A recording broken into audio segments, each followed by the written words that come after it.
It is so good to see you. Good to see everybody that's connecting up with us online as well. We're so glad you're here. If you have a Bible with you or a Bible app on your phone, John 6 is where we're going to be today. We're in week number 4 of our series called Signs. We've been looking at the miracle stories in the book of John. These all lead up to the greatest miracle that's covered in the book, which is the resurrection of Jesus. And it's just been a great series because each one of these signs points to something really, really significant about Jesus and about his kingdom. And this week, I want to talk about the term core memory.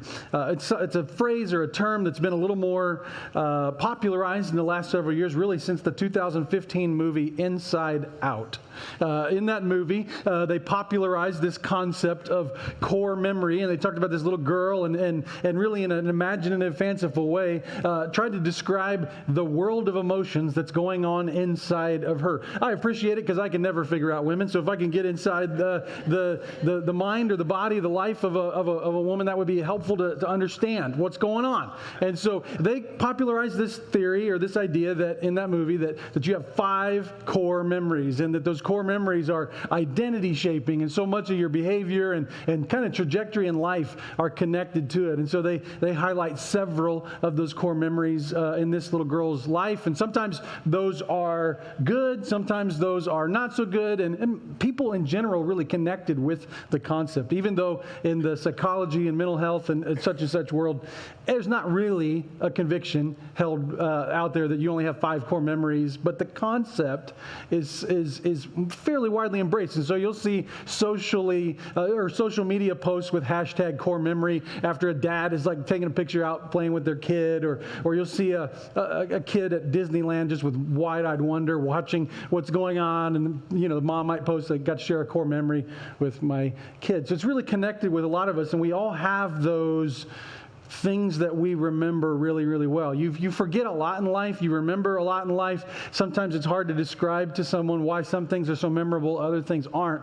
But most of us could reflect back, whether good or bad, on some moments that we could describe in pretty good detail that are almost like core memories that so much of our childhood or of the past, man, that moment really was a life-shaping moment. The moment we're going to look at today in Scripture in John 6 is tied to a core memory. For the nation of Israel, the Passover was a core memory.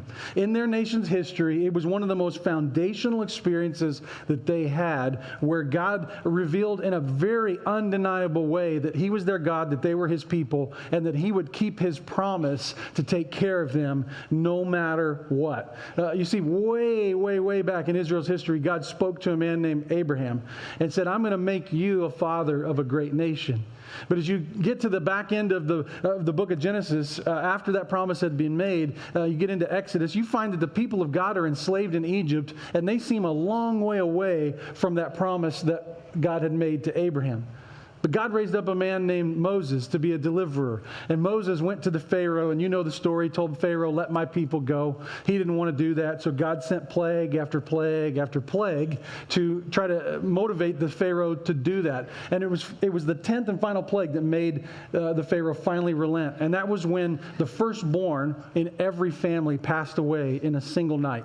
God sent a death angel over the area, and everybody died except for the nation of Israel's firstborns, because they were told in advance, if you put the blood of a perfect lamb over your doorpost, the angel will pass over your house and you will be spared.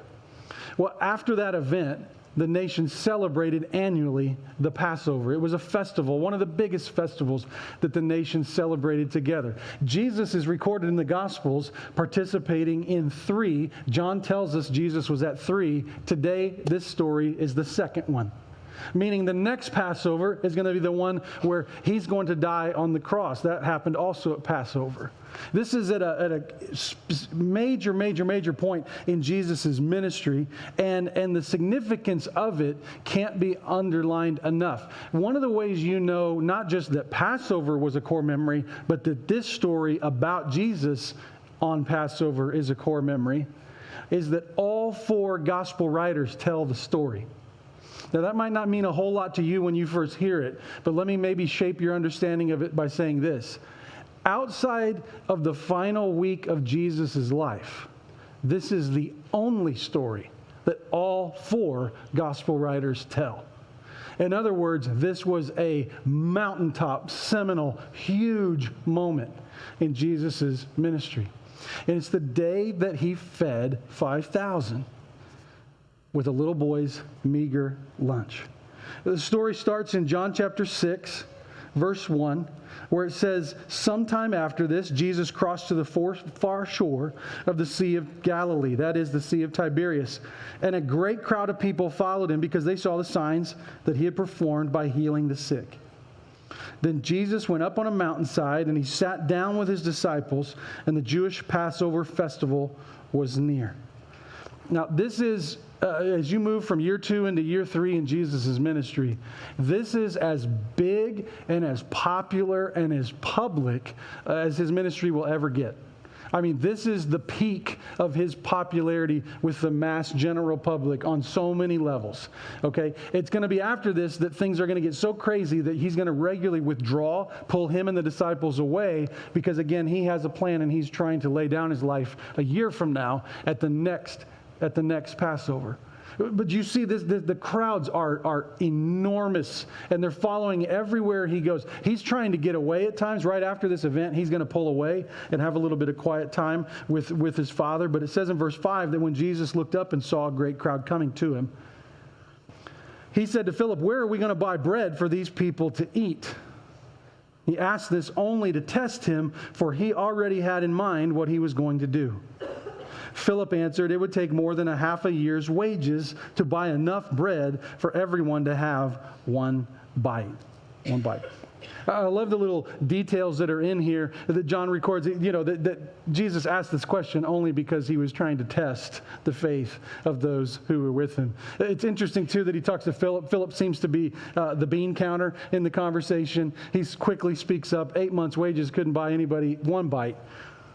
But Jesus, we learn from Mark's account of this same story, asked the disciples, "Why don't you go out into the crowd and see how many loaves we have? Go and see." Verse 8, another of his disciples, Andrew, Simon Peter, spoke up, "Here's a boy with 5 small barley loaves and 2 small fish. But how far will they go among so many?" Jesus said, "Have the people sit down." And there was plenty of grass in that place, and they sat down. About 5,000 men were there. We can assume that there's at least that many when you account for women and children. This multitude probably consists of upwards of 15,000 people. Jesus then took the loaves, gave thanks, and distributed to those who were seated as much as they wanted. He did the same with the fish. And when they all had enough to eat, he said to his disciples, "Gather the pieces that are left over. Let nothing be wasted." So they gathered them and filled 12 baskets with the pieces of the 5 barley loaves left over by those who had eaten. After the people saw the sign Jesus performed, they began to say, "Surely this is the prophet who has come into the world." But Jesus, knowing they intended to come and make him king by force, withdrew again to a mountainside by himself. John, as he has done for all the other miracles, has drawn attention to the fact that this was a sign. That this event was a sign. There was something about what was displayed in this moment that was designed to teach a lesson. It pointed at something. What did it point at? What did it point to? Well, one of the most obvious signs when you look at a group of people on a level that multitude was, 5,000, maybe 10 to 15,000 in reality, you look at the absurdity of one little boy's lunch feeding that entire multitude and then some. You look at that story, and one of the most obvious lessons from a faith perspective that you and I are supposed to walk away with is this, is that your not enough is more than enough in Jesus' hands. When you take what you have and you put them in His hands, He has the ability to do more with it than you could ever imagine. That's an undeniable part of this story. It's about what do you have and putting what you do have in the hands of the one who can multiply or make it do more than what you could. Let me illustrate it this way. You put a football in my hands, and it'll travel in the air maximum 25 to 30 yards. That's as far as I can make it go. I'm not going to see an open receiver. I'm going to pee my pants when you send a blitz at me. It's just not going to work, guys. I'm not the one you want to trust with the game on the line in that moment. You put that same football in Patrick Mahomes' hands, and you're going to win a Super Bowl year after year after year. You put a basketball in my hands, and about 1 out of 2,500 are going to go in the hoop. You put a basketball in Caitlin Clark's hands, and from the logo, that thing's going in time after time after time after time. You put a movie script in my hands, and I would go, what do I do with this? You put the same movie script in James Cameron's hands, and he would say, let me show you how to make $1 billion. You put a paintbrush in my hand, and I would laugh you out of the room. You put the same paintbrush in Bob Ross's hands, and we got happy trees for days, and everybody is having a good time. What changes in each scenario? It's a matter of whose hands it's in. We love sometimes to look at our life and our situations, even our very, very present physical needs. And we often say, I don't have enough, or look at what I don't have.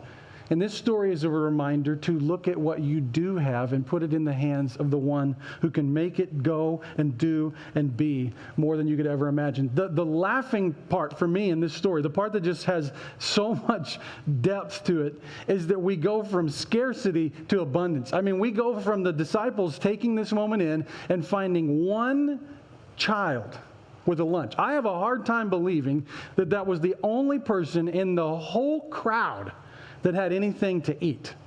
Like, I'm looking at it, a whole bunch of moms, and I just know you don't do that. Like, even if your men and your boys are stupid enough to go out into the wilderness without food, you're not. And you prepped, and you have something. You have a basket. You have rations. There's something here. I wish we could know more about the interaction between Andrew and the boy. You know, side note on Andrew, the only time he ever shows up in the Bible, he's bringing somebody to Jesus. Now, there's a legacy. There's a legacy. He was the one that introduced Peter to Jesus. We don't know a whole lot about Andrew and his impact in the world, but do we know a lot about Peter and his impact? Oh, my goodness. He's the one that brings this little boy to Jesus, and he offers this lunch. Philip, the bean counter. How many of you, when it comes to faith, you're more of a bean counter?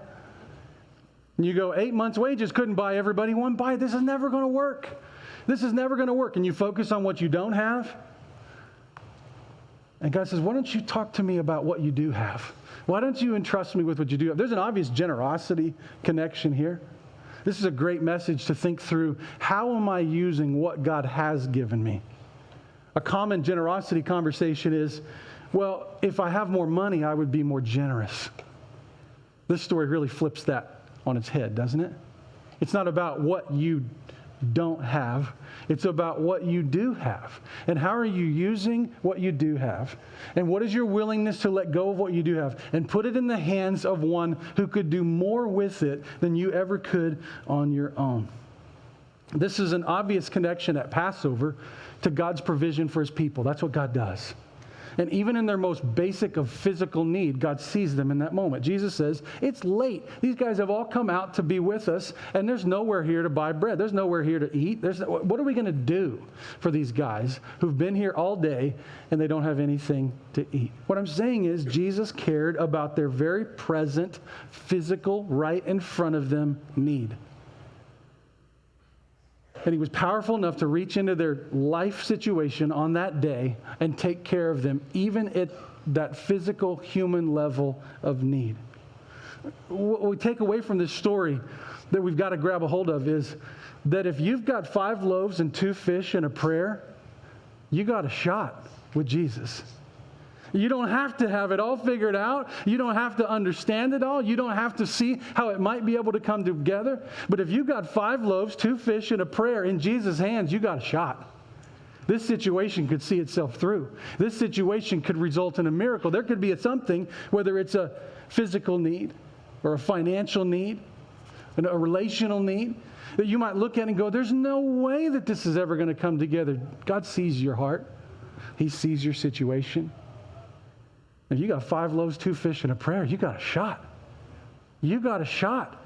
Don't be saying no to what God can do because you can't see it. Take that step and let him work in your life in a way that only he can do. He created out of nothing in this moment, and not only was able to feed a couple people, he fed the whole multitude, and they even had leftovers.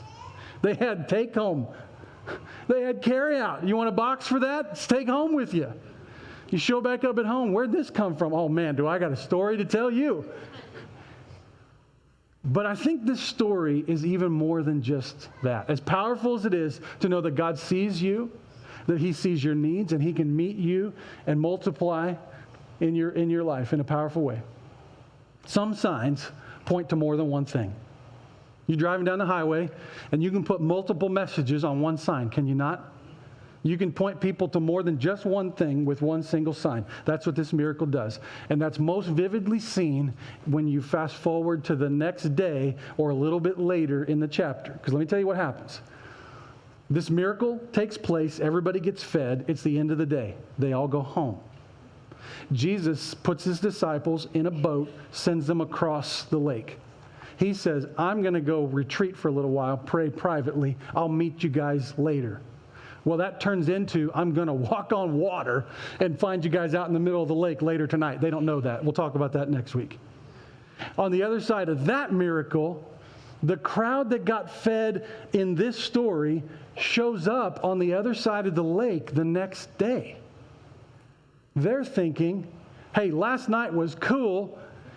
How about some breakfast? Can we do it again? I found somebody else that has something they could offer here. Could we do that miracle again? And it's after that that Jesus starts to preach to that crowd. I told you there's 7 miracles in John. There's actually also 7 sermons or 7 discourses. And go figure, each one of those discourses follows each of the 7 miracles. We haven't dwelt on that in a whole lot of detail, but in this story, I think it needs to. Because this is really where this sign started to point people. When they showed back up for breakfast the next day, rather than say, sure, guys, I'll do it again, Jesus preaches his most controversial sermon ever. And by the end of it, people are running for the hills based on what he has to say. What he's going to share with them, and we'll get into a little bit, he is trying to take a group of people who are happy that Jesus is meeting their physical need, and he's trying to figure out, are you actually interested in anything else besides that?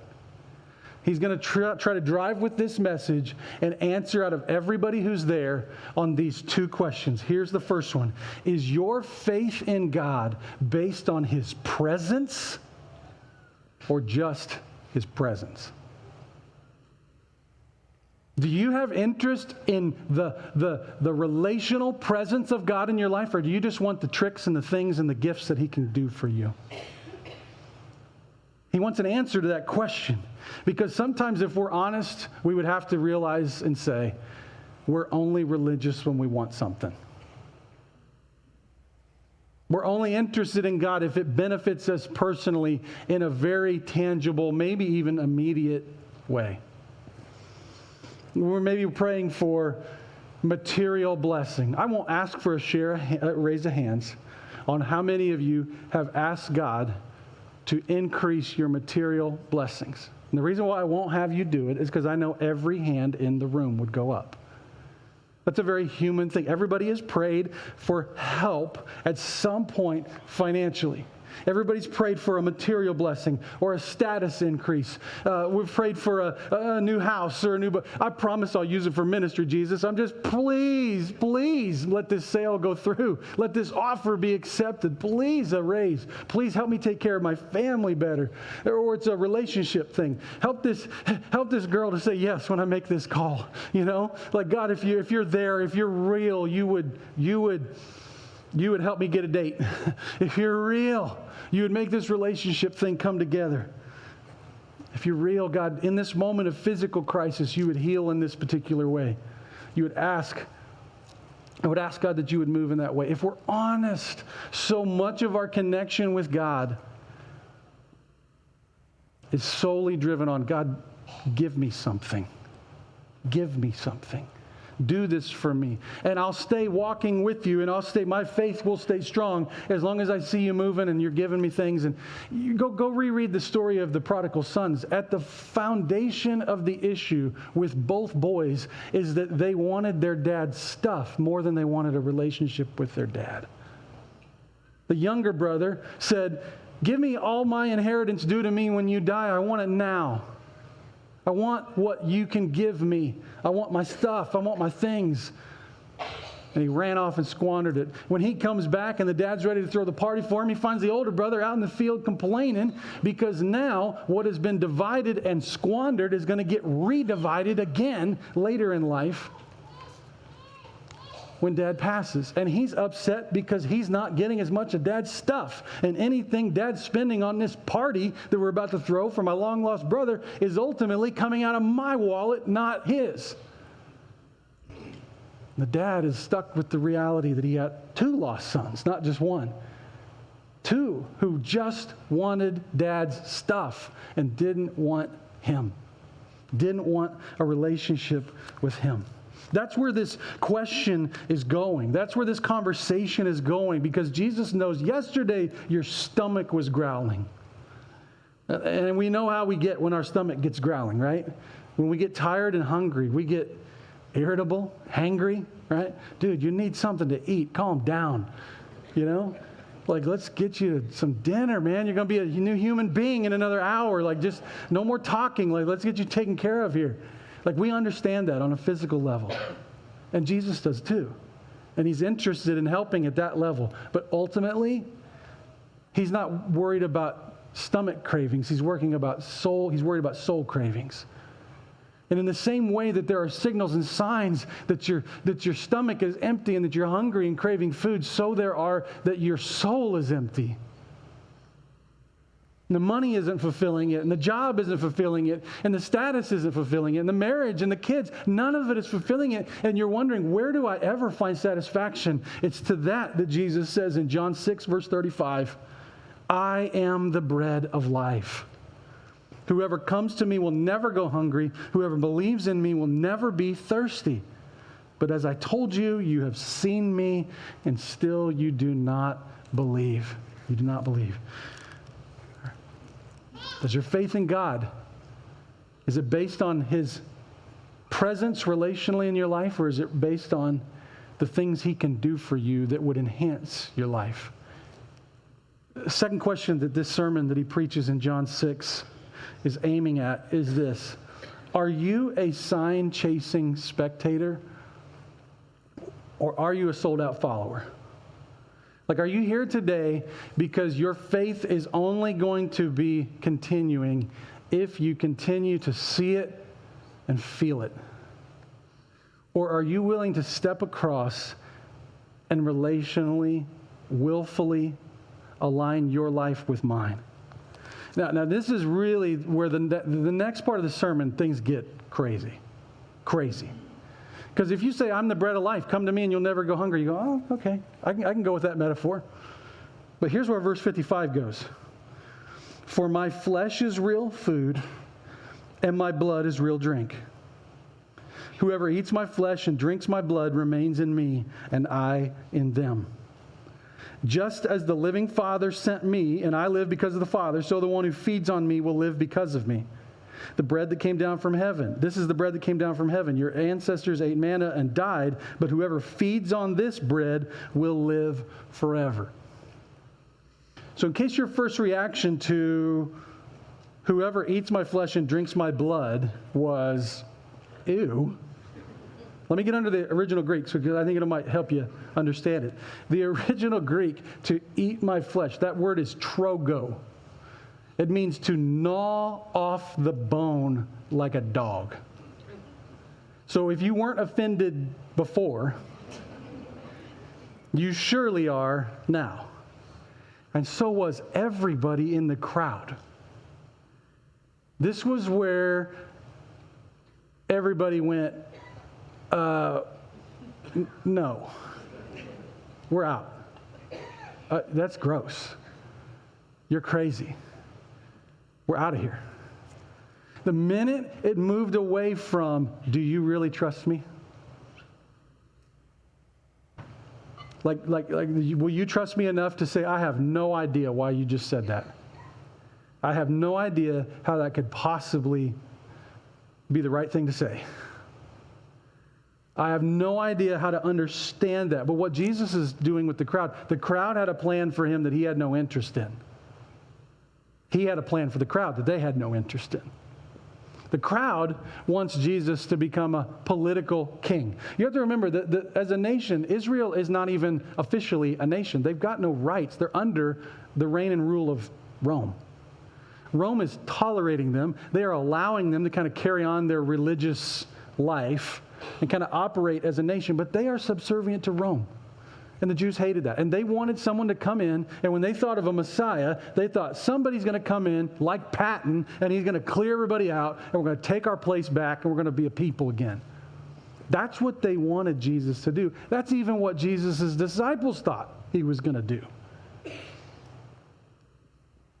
But he had a plan that at this present moment, nobody had interest in. He did not have an eye on an earthly kingdom. He had his eye on a spiritual kingdom, an eternal kingdom. And so that's why when everybody starts leaving, and that's exactly what happened. Look at the next, John 6:6. Tell me that's not an ominous verse. Read it. From this time, many of his disciples turned back and no longer followed him. It got too hard. It seemingly got too dark. What Jesus was looking for was the kind of faith in disciples who would say, I have no idea where you're going with this, but I trust you. And you can almost picture this in your mind as you see just a throng of people getting up and leaving. And there's one left, two left, 20 left, hundreds, all moving out of there as fast as they can move out of there. He's so offended them with what he said. And as you see them walking away, you can imagine as you got 12 disciples here with Jesus looking like, what just happened? Like we were on a path to be elected president here, and we were just right around the corner from making this happen. And all of a sudden, you just ran off everybody with what you said. And with all of those backs walking away from him, Jesus turns and looks at his disciples, and he says this, you don't want to leave too, do you? Jesus asked the 12, and Simon Peter answered him, Lord, to whom else shall we go? You have the words of eternal life, and we believe that you are the Holy One of God. I don't know if there is more genuine, authentic faith verbalized than that right there. I have felt that. I have said that to God. I have felt God ask me the same question that he asked Peter. You don't want to leave too, do you? And I feel him asking me sometimes because life and faith is hard. It's not easy. It is hard. We have the brokenness sometimes of life just so in front of us. And our daily needs are so real. And our emotions and our experience, it's not always explainable. It's not always easy to stomach. And sometimes I feel God asking, do you want to leave too? And this is the only thing I can say back. And go where?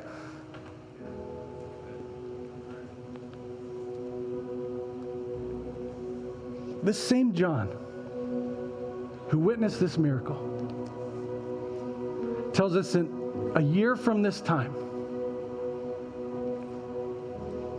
that this man Jesus would hang up on a cross for 6 hours until he breathed his last. And he watched him get pried off that cross and put into a tomb. Hope was dashed. John was one of the few who held on to the very, very end, even at the foot of the cross. All the other disciples were gone. John was there. He says, I saw him die. I saw him put in the tomb. I can tell you the names of the people that put him in that tomb. But on Sunday, I saw him alive. I ate with him. I did life with him. And friends, for me, that testimony is what shapes my faith. I didn't get to see Jesus feed the 5,000.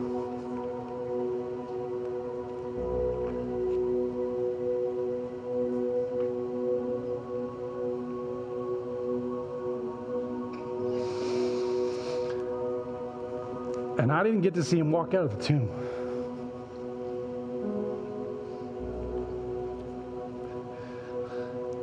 But friends, we have so many that did. And they've gone out of their way to make sure that we could know about it and validate it that it happened. And on my darkest days, I look at that empty tomb. On my hardest days of faith, I look at that empty tomb. And I say, where else would I go? Where else would I go? What other philosophy or religion or pattern of life offers me what that empty tomb means? That empty tomb means everything that Jesus said, stood for, called us to, and pulled us to embrace is the only really important things in life. And that there may be other good things, but these are the more important things. What I'm saying is the death, burial, and resurrection of Jesus is the core memory of the faith. And when Jesus was saying, eat my flesh and drink my blood, he was calling people before it ever happened to understand that he had a plan, that his plan included his death. And what did he do the night before he went to that cross? He called his disciples together. He gave them a piece of bread. He gave them some wine. And he said, take this bread. It is my body, which is broken for you. Take this cup, which is my blood that will be shed for you. This is a new covenant that I'm establishing. I'm changing the whole game. I'm inviting you into faith in me. And he says, I want you to do this in remembrance of me. So when we gather for the Lord's Supper or we take communion, we are drawing ourselves back to that core memory of the faith. And it reorients life for us. So I want to invite you in this moment to do that very thing. In just a moment, I'm going to say a prayer. At the end of that prayer, I'm going to invite you to go back to that core memory. To be reminded that 2,000 years ago, Jesus gave his life on the cross for you. Yes, he wants to take care of your physical needs, even sometimes the next meal. But his ultimate purpose was to give his life in place of yours so that you could have in him something that would satisfy you for all of eternity. I want you just to spend some time just with Jesus, focusing on that core memory, his death, burial, and resurrection. The communion elements are in front of you. You'll have a moment to reflect on that. And then, guys, what we're going to do is we're just going to turn this towards worship. We're going to spend the rest of our morning doing that. I invite you to let your mouth say what your heart is feeling and just lift his name above all other names. So will you join me in prayer? And will you spend this moment with the Lord in communion together? God, we ask now that you stir in our hearts and in our minds the core foundational moment in all of human history, the moment that you gave your only Son. And may we see that moment in our mind's eye, and may it solidify our faith. May it prompt us towards thankfulness. May it comfort us in our trial. May it move us to a place of repentance, and may it give us hope. May it help us to walk wisely and avoid sin.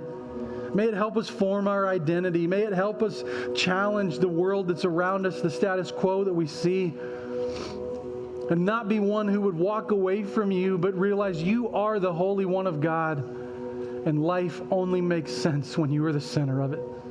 So may we make you the center of our lives right now. And it's in your name that we pray. Amen.